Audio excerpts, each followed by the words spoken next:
opinion. Any faint hope Andreas Heraf had of keeping his New Zealand football job has surely vanished after his latest case of cultural cringe. The NZF director of football has given it to an Austrian newspaper while on special leave during a probe into bullying allegations leveled by the football fans. Heraf's outbursts in Der Standard reek of hubris.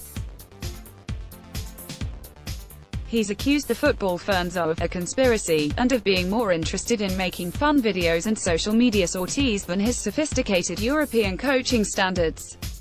The ex-Austrian international claimed the players' allegations were unfounded, but he hasn't attempted to answer if the bullying claims have any credence, or address one of the fans' main beefs, his turgid, park the bus behind the ball tactics.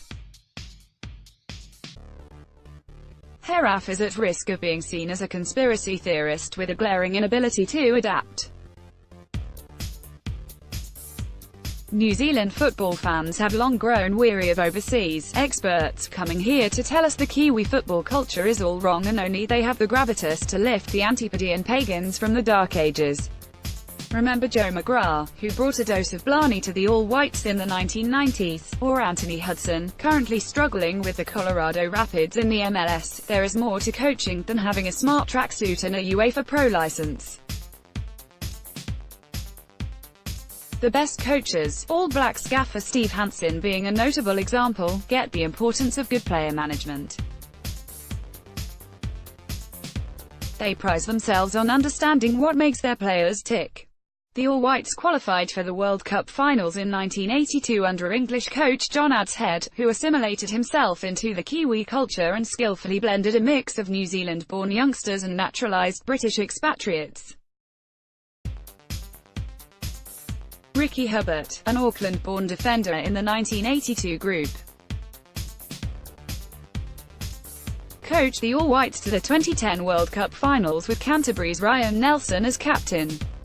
Plenty of coaching imports have successfully adapted to the New Zealand football environment, including Yorkshireman Kevin Fallon, Auckland City's Spanish coach Ramon Tribuliech and Ernie Merrick, as did Heraf's football fans' predecessors Tony Readings and John Herdman.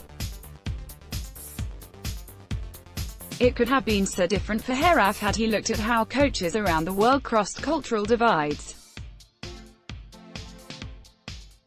Belgium, the best team to watch at the absorbing World Cup tournament in Russia, are coached by a Spaniard, Roberto Martinez, with a Frenchman, Thierry Henry, as attack coach. They seem to have a happy camp with a side that reflects the demographics of modern Belgium. The Belgians seem as united as England under Gareth Southgate, the waistcoat-wearing former England defender who has led his home nation to its first World Cup semi-final in 28 years. Southgate has had his players sequestered in a forest-fringed hotel in Rapino, well away from Russia's flesh pots.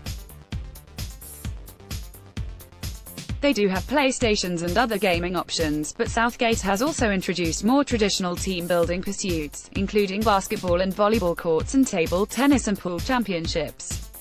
The players clearly aren't bored. Captain and top scorer Harry Kane has even cut himself off from social media to focus on the tournament.